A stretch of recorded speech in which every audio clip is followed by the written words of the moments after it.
मित्रों नमस्कार, स्वागत है आपका YouTube channel doctor Pawan Jaiswal में। फाइनेंशियल सिक्योरिटी के लिए कुछ ऐसे सबक हैं जिन्हें जानना है जरूरी। कौन से हैं सबक, आइए जानते हैं इस वीडियो में।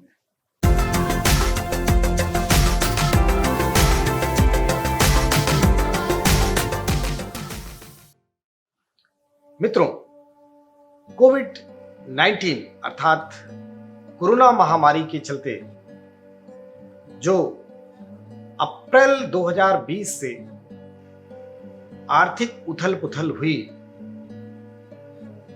अर्थात लॉकडाउन के फलस्वरूप जो बिजनेस पर या इकोनॉमिक ग्रोथ पर जो असर पड़ा, उसके मद्देनजर हम ये कह सकते हैं कि हमने अब कुछ ऐसे कदम उठाकर चलने पड़ेंगे ताकि भविष्य में इस प्रकार की किसी भी आपदा से निपटने के लिए हम पूर्णतया सक्षम हो।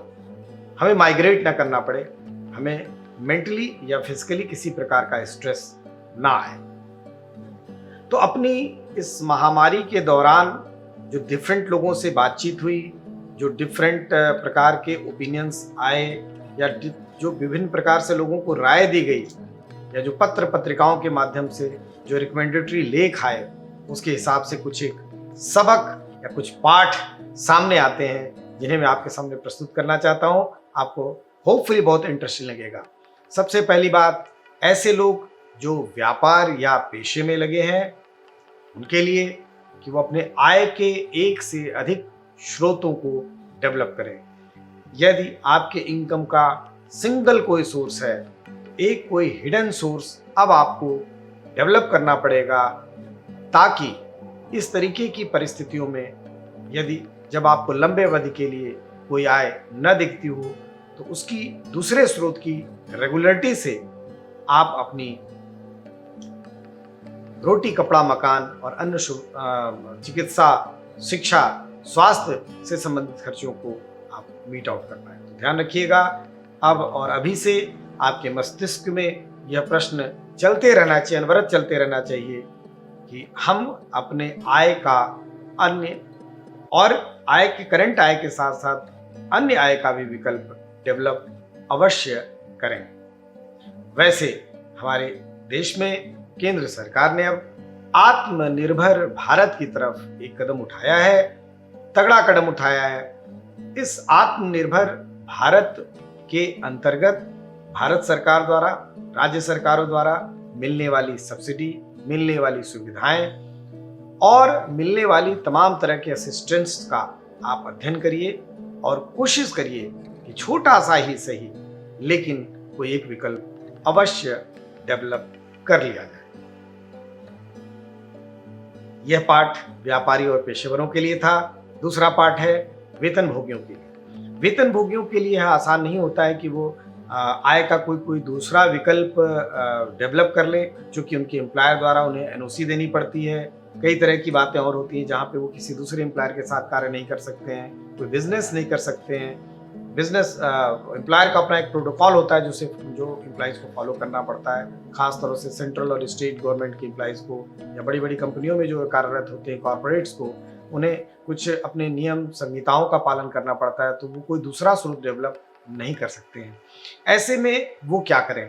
तो अगर उनका जो आय और व्यय का जो रेशियो है वो थोड़ा सा उस पर उनको गौर करना पड़ेगा। जो अध्ययन बताते हैं वो ये बताते हैं कि उनका जो मासिक वेतन है जिससे वो खर्च करते हैं, खर्च करने वाले पोर्शन की बात कर रहा हूँ मैं यहाँ पे, बचत वाले पोर्शन की बात नहीं कर रहा हूँ। अपने मासिक वेतन का जितना भी वो फिक्स्ड पार्ट खर्च करते हैं या वेरिएबल पार्ट खर्च करते हैं एक्सेप्ट निवेश, उसका कम से कम 6 गुना या 9 गुना इतना पैसा किसी गिल्ट एज सिक्योरिटी में या किसी अच्छे रिटर्न देने वाली सिक्योरिटी में इन्वेस्ट अवश्य कर दें।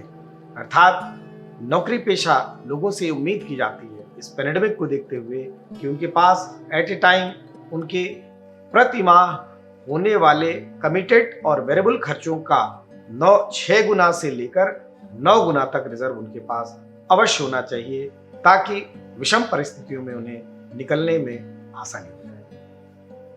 अब तीसरा सबक मैं सबके लिए बता रहा हूं जो अर्निंग करते हैं, बीमा अवश्य कराएं। बीमा अवश्य कराएं। बीमे के नेचर को देख लें। बीमा पूरे परिवार का हो, और यदि आप कॉर्पोरेट्स हैं या आप बिजनेस करते हैं तो ग्रुप इंश्योरेंस कराएं, अपने सारे एम्प्लॉइज का इंश्योरेंस कराएं। इसका फायदा न सिर्फ आपको किसी महामारी या किसी बीमारी में मिलता है, बल्कि उस समय बीमा आपको फायदा देता है जिस समय कोई भी व्यक्ति या कोई भी संस्था या कोई भी वित्तीय संस्थान आपका साथ देने से इनकार कर देता है, क्योंकि बीमारी की स्थिति में आप स्वयं को भी संभालने की स्थिति में नहीं होते हैं। तो बीमा अवश्य कराएं। बीमे का कवर कॉम्प्रिहेंसिव कराएं, किसी महामारी को भी कवर कराएं, जो भी महामारी चल रही है उसके लिए, और जो भी मैक्सिमम कवरेज हो उतना कवर करके कराएं और उसका प्रीमियम देने की व्यवस्था अवश्य कर लें।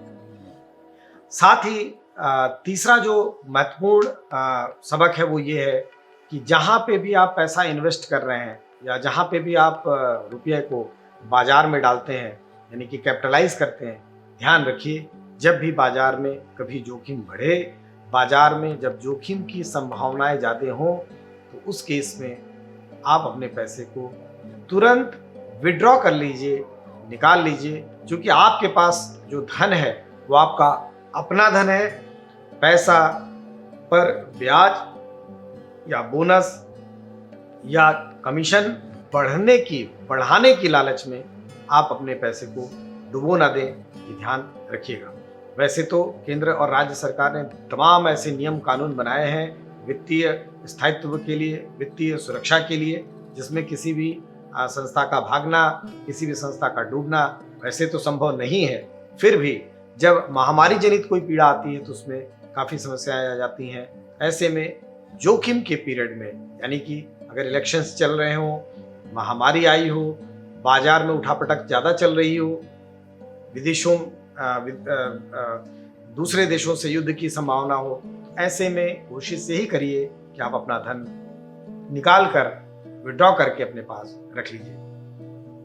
एक सबक ये भी है, और जो महत्वपूर्ण सबक या पाठ आता है वो ये आता है कि जब भी आप आमदनी करें, चाहे वो छोटी आमदनी हो चाहे वो बड़ी आमदनी हो, मैं सबके लिए बता रहा हूँ, चाहे वो पढ़ाने वाले छात्र ही क्यों ना हो, जो कुछ पढ़ाकर फीस अर्न करके अपना जीविका चलाते हैं, अपनी पढ़ाई लिखाई करते हैं। साथ ही ऐसे तमाम हमारे साथी हैं जो सोशल मीडिया से अर्निंग करते हैं, यानी कि यूट्यूब और इस तरीके के प्लेटफॉर्म से अर्निंग करते हैं। मैं उन सबको एक बहुत बड़ा संदेश देना चाहता हूँ कि जब भी आपकी आमदनी हो, ध्यान रखिए सबसे पहले उस आमदनी पर जो कर, टैक्स, डायरेक्ट और इनडायरेक्ट आकर्षित होते हैं, उनका भरपूर यानी उनका प्रॉपर भुगतान कर दीजिए। फिर जो पैसा बचे उसमें एक सर्टेन अमाउंट निवेश अवश्य कीजिए, इन्वेस्ट अवश्य कीजिए, सेव अवश्य कीजिए भविष्य के लिए, और शेष धनराशि को आप अपने ऊपर, अपने संसाधनों के ऊपर और अपने शौक पर, अपने उपयोग की चीज़ों पर, अपने परिवार के ऊपर खर्च कर सकते हैं। तो ये कुछ महत्वपूर्ण जानकारियाँ या महत्वपूर्ण आप कह सकते हैं सबक या पाठ फाइनेंशियल स्टेबिलिटी लाने के लिए बहुत ही आवश्यक हैं। इन्हें अवश्य ध्यान रखिएगा। आशा है, नहीं पूर्ण विश्वास है कि वीडियो आपको अच्छा लगा होगा। देखते रहिए YouTube channel doctor Pawan Jaiswal. आज के लिए इतना ही। धन्यवाद। नमस्कार।